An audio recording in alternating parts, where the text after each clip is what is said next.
All right, we're back right now in the Yahoo Esports studio to talk about the industry and sort of your take on it, Dyrus, sort of talking about everything that's happened in the esports world since you've left and retired. What do you think of the current things that are happening with Riot, the switch to best of threes, and sort of the bigger conversations we're seeing in the LCS today? It was in talks with the players for about best of threes, best of twos, best of ones, and what the players want was best of threes. The point of best of threes was to make the players better at, sets. Mm-hmm. Because at Worlds, we would just get crushed internationally, but in NA, you just play best of ones and you wouldn't learn much from it. But now that's best of threes, now the players actually take a lot from it. They can, get the revenge, make a,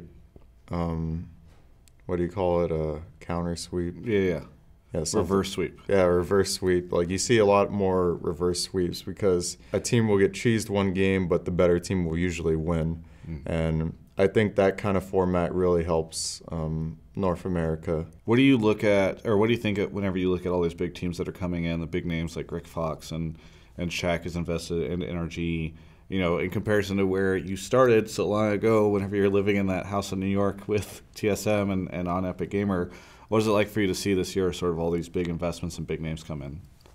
It just means that it's been recognized as a more serious, esport. And for me, it doesn't matter that much because when those names come in, there's just more pressure.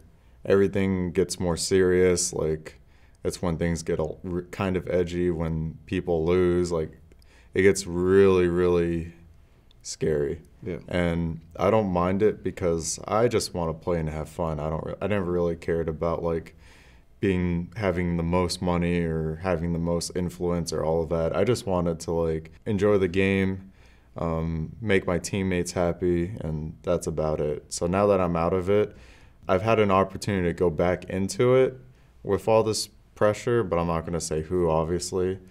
But they wouldn't be able to pay me enough because streaming and YouTube is just too good.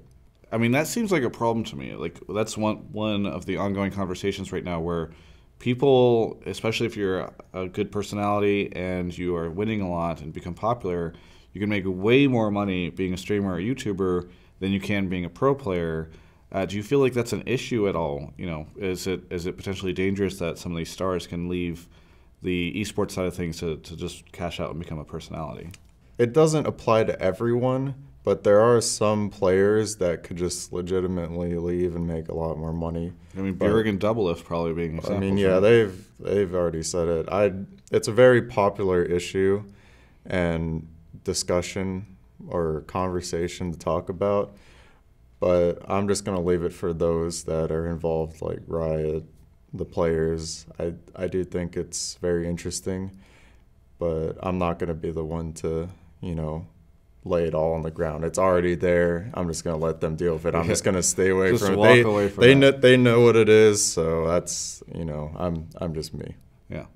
I mean, maybe too close again for you to talk about, or, sounds like you don't want to talk too much about the stuff, but do you have any opinions on sort of the TI prize pool? I mean, I hear it's like up to about 19 million as of this recording, and of course we're hearing that, the world prize pool is probably not going to change again this year. Do you feel like that stuff is strange at all? I do think that Riot could do something that wouldn't really hurt them, where the player base and the users could do like what's it called? Crowdfunding, the compendium. Oh, compendium, yes. Yeah, that thing. I think that would be good for the players, but the reasoning behind it was that they didn't want it to become like a de-measuring contest or whatever. Right. But I don't know, honestly. I think it would be really good for the players, but as you see, like, just because you throw a bunch of money into the game doesn't mean it's going to be the most popular. And although it has helped Dota a lot, like, it means, like, when they have so many different tournaments and so much money to throw around, it becomes less and less meaningful. So as the way Riot did is where they have all these leagues and it builds up to the final stage and all the hype. Like, it means something. When you watch Worlds, it means a lot. And while TI does mean a lot because there's a ton of money and it brings like all these other eyes into the field, when it becomes more of like a serious esport in that kind of sense because of all the money. It's just very, I don't know, inflated. It's kind of like League in China, how players in China get paid like $1 million salaries just because they're so good, and they kind of just go there and slack off. Or I don't know. Yeah. That's my opinion. You lose kind of some of the heart of the esport, maybe? Yeah, you kind of lose the passion in that way. But money-wise, I do think that specific players should be valued more. Like the ones that win and get more popular, those players should definitely be paid more because they themselves don't know how much they're worth sometimes. Like, not all of them, but you know what I'm trying to say. Yeah. Shifting gears a little bit, you've mentioned Overwatch, and I know you play quite a decent amount and are actually quite good at it. Do you have any thoughts or hopes for Overwatch as an esport? I think Overwatch is huge right now. You saw the subreddit be at like 30K followers, and then once the game released, it like times itself by 10, multiplied itself. And I think it has a lot of potential. The only problem is the issue of like trying to get people to understand the game and watching as a spectator. Yeah, it's very chaotic. Yeah, like that's been a challenge for Blizzard, I guess, to figure out how they're going to make it more viewable for all the spectators. Like no one really knows the solution. It's like one of those things where you understand it's a problem, but you don't know how to fix it. Right. And I think Overwatch has a ton of potential because it's a really fun game. And it has a lot of aspects to it. You have ultimates, first person, like you have aiming, building, like choke points, flanking. Like there's all these interesting things, and it's a 6-on-6, so there's a lot of different aspects. But it might be a lot for like a very new viewer to come into and be like, oh my God, where are all these numbers? So I think it has a lot of potential for those who enjoy video games a lot. Yeah, I mean, do you think that Blizzard has what it takes to make it happen? Because like Heroes seemed to kind of drift away a little bit after it came out. People thought that might actually be an esport, but it hasn't seemed to succeed. We saw StarCraft kind of fade away. Hearthstone's doing okay, but I mean, do you think that Blizzard can sort of make it happen here if they can solve that spectator issue? I think Blizzard's past mistake with Heroes is something that they learned from. They're not going to like make the same mistake. I feel like they're going very hard into this, and as a company, like they've seen Riot do what they do, like why can't they? You know, it's really easy to copy what's working and like to go into stuff and just learn from their mistakes. And I think Overwatch is such a good game. It has room for some failure and some mistakes, but it looks like they're willing to learn and do everything they can. Would you consider competing in professional Overwatch? That's the popular question, but as always, I said that I want to become a streamer and YouTuber. Yeah. But I would like to play in high elo against like pro players. I want to be able to have fun and, you know, play against the very best and challenge them at what they do. Sure.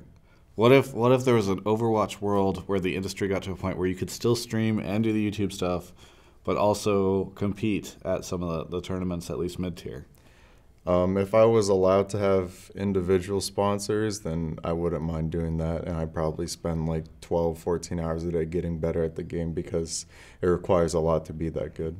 So that's what we need. We need to find you an organization that'll let you keep your individual sponsors, or you know, just you can sub in for different teams and be that like gun for hire. Let's bring Dyrus in. Yeah, that's only in theory because even then I'm still not as motivated as other players would be because I've been around for a while. I don't have a passion to like do all that because it's just easier for me to just do YouTube and stream and be lazy.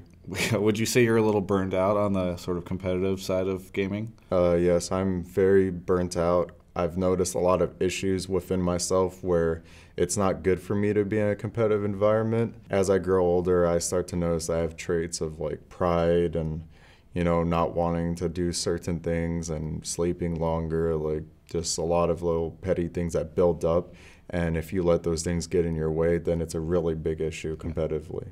I am worried a little bit. I've been thinking about this for a while, that pro gamers, especially in League of Legends, are all going to start getting burned out, and that we are actually burning out our players, and you know their careers are going to be shorter because of that. Do you think that that's a potential with how much everybody practices and how little they have for other activities?